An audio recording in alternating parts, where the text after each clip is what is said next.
contasse um pouco de qual foi a principal mudança que você percebeu desde que você começou a trabalhar com o e-commerce brasileiro, para não utilizar presta serviço para os lojistas, né?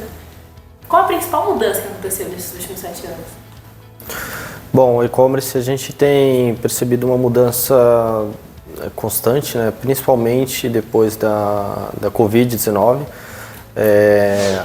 Antes a gente já tinha um crescimento muito grande no e-commerce, mas pós-Covid a gente teve uma mudança que muitos negócios, né, acabaram indo para online, muitas empresas que tinham lojas físicas não tinham ali durante a pandemia, como está atuando e acabaram, né, a única alternativa que tinha era ir para o e-commerce. Então a gente teve um crescimento muito grande, consequentemente com isso a gente tem tido uma demanda muito maior. Então os lojistas têm ficado cada vez mais exigentes, né?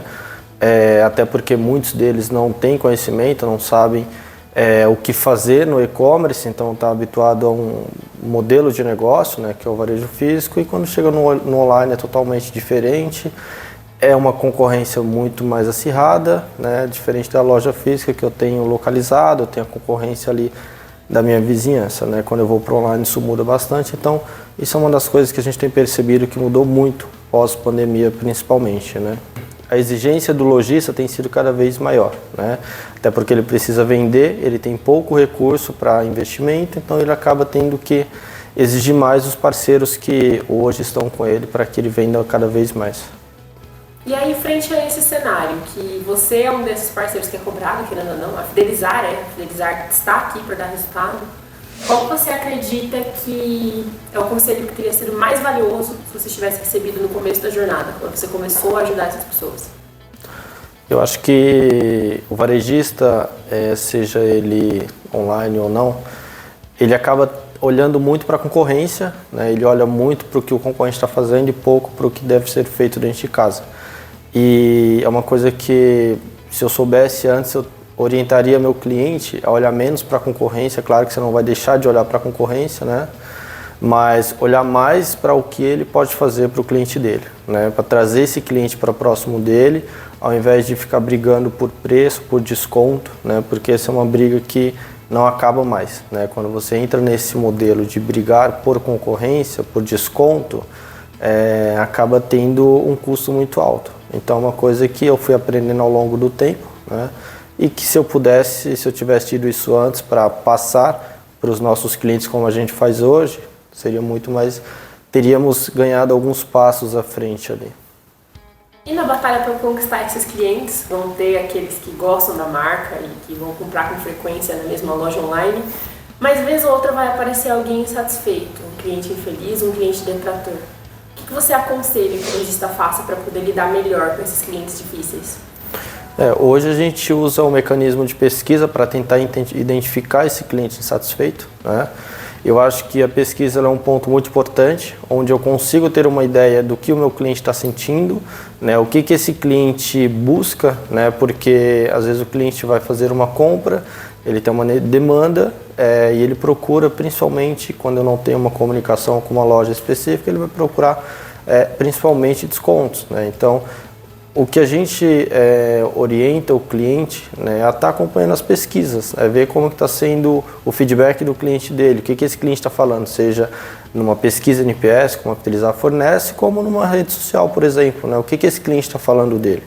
E o cliente difícil, ele tem alguns pontos, né, por que ele é difícil. Primeiro, porque esse cliente está com uma dor que ele precisa sanar, e normalmente quando ele vai atrás de sanar essa dor, de resolver essa dor, talvez já em cima da hora, e aí ele está com pressa, então o cliente hoje o cliente final é cada vez mais exigente, né? Ele busca agilidade ali no processo de atendimento, e com isso às vezes ele não está satisfeito com o tempo que ele foi atendido. Então como que eu vou lidar com isso, né? Tentando contato com esse cliente, me aproximando cada vez mais dele. E a ferramenta de relacionamento, ela possibilita que o cliente faça isso, né? Que a loja tenha essa proximidade com o seu cliente. Então, dessa forma, o lojista tem que analisar os dados, tem que analisar o que os clientes estão falando e procurar entender por que aquele cliente está insatisfeito, né? Contactá-lo, ouvi-lo, né? Porque às vezes o cliente está insatisfeito por não ter sido ouvido, por não ter...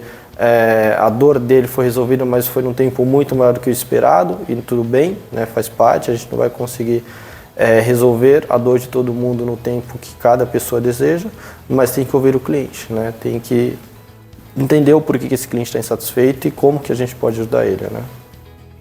Entendi. É muito mais sobre dar ouvidos, dar a devida atenção para esse cliente, né, que está infeliz. Dar atenção, nem sempre dar a atenção que ele quer do jeito que ele quer, porque é impossível uma loja dar atenção, sei lá, a 100 mil clientes, né? Todos vão ter problema, todo mundo vai ter, alguns vão esperar, outros não, mas ouvir o que esse cliente está falando e resolver aquele problema, né? Se o cliente está insatisfeito porque o produto não chegou no prazo esperado, tem que explicar o porquê, né? Tem que orientar esse cliente que teve um atraso por algum motivo, né? Mas que ele vai ser recompensado por isso, né? Ou seja, de alguma forma ele será recompensado por isso. Então, sempre deixar claro para o cliente que ele é importante, né? Que ele não é só mais um número para mim. Bom, e falando dessa parte de relacionamento que você citou, qual que é a ferramenta da Fidelizar que você mais gosta hoje e por quê? Hoje a Fidelizar ela tem uma gama de soluções, né? A gente tem desde pesquisa, o programa de fidelidade, gamificação. Dentro do programa de fidelidade a gente tem diversos produtos, diversas features, né? Então a gente tem a questão do cashback, a questão da pesquisa, a questão do game, né? Da gamificação. Então, hoje do produto que a gente entrega mais resultado é a parte do programa de fidelidade. Dentro do programa de fidelidade a gente tem a pesquisa, que tem tido excelentes números. Então, acredito que o programa de fidelidade é uma das soluções que a gente tem entregado mais resultado hoje, porque a gente está analisando números, então eu falo com certeza, né, que é um dos programas que a gente mais tem resultado dentro da Fidelizar. Por que eu acho que é o programa de fidelidade? Por conta do resultado que a gente tem entregado para os nossos clientes cada vez mais. Então, uma loja que tem pesquisa de satisfação, que antes não fazia, não ouvia o feedback do cliente dela, acaba hoje buscando, né, e tendo essa informação de forma simples e rápida, né? Às vezes tem lojista que chega para a gente e fala, eu sempre quis ter uma pesquisa, mas os clientes nunca responderam. Implementei várias pesquisas, ninguém respondia. Com a Fidelizar esse cenário mudou. Então, o programa de fidelidade como um todo, por conta das diversas ações que a gente tem com o cliente final, que acaba tendo um excelente resultado. Como que você se sente hoje sobre o impacto que a Fidelizar tem no e-commerce brasileiro? É uma sensação de que a gente está no caminho certo, que a gente está ajudando diversos lojistas a sanar um problema que é um problema que quase ninguém olhava para isso, né, que é a questão do relacionamento, que é tornar um cliente como um comprador leal da marca. E a Fidelizar ela foi pioneira no mercado de fidelidade, né? Começamos ali antes de 2017, tinham outras marcas que tentaram também fazer isso, mas ninguém foi para frente, né? Ninguém conseguiu seguir. E a Fidelizar desde então vem fazendo isso e aprendeu muito, né? Uma coisa que ajudou a gente bastante foi ouvir o cliente, o lojista, né? Então o que esse lojista tem de dor e a gente conseguir ir lá e resolver. Então isso tem tido um impacto muito grande, principalmente olhando lojas que, André, chega e fala para mim, André, eu não tenho hoje como saber se o meu cliente compra comigo mais de uma vez, se esse cliente vai comprar comigo na próxima compra dele. Então, hoje a Fidelizar consegue olhar isso, né, entregar esses números para os lojistas e olhar como está a recorrência desse lojista. Então, a gente tem um impacto muito grande porque a gente analisa e faz uma comunicação muito boa com os clientes, coisa que era muito difícil se fazer, né, até então. Então, acho que a gente tem um impacto muito bom. Isso, pelo menos, o feedback dos lojistas tem passado para a gente, né? E quais são os resultados que a Fidelizar mais gera para esse lojista? E qual lojista exatamente? Tem algum perfil específico? A Fidelizar hoje ela foca principalmente na parte de retenção, né? Aumentar a recompra dentro de uma loja. Então hoje a gente trabalha com a pesquisa de satisfação, a gente trabalha, mas o foco é sempre a retenção de clientes. Então nosso trabalho maior é fazer com que esse cliente volte a comprar na loja, e isso a gente tem visto que tem acontecido bastante, né? Então a gente tem lojistas que chegam a ter ROI de 70, 80 vezes o que ele está investindo na ferramenta, né? Então isso tem um impacto muito grande, significa que o objetivo está sendo atingido, que é o quê? É fazer com que um cliente que comprou uma vez comigo volte e compre outras vezes, né? Quando eu falo comigo, eu falo de um cliente que comprou em uma loja, ele volte e compre mais de uma vez. E isso tem acontecido, né? Isso tem acontecido, a gente tem levado isso para os lojistas e acompanhado com eles, né? E quando a gente pergunta, tá, teve algum resultado, né? Você percebeu alguma coisa de diferente?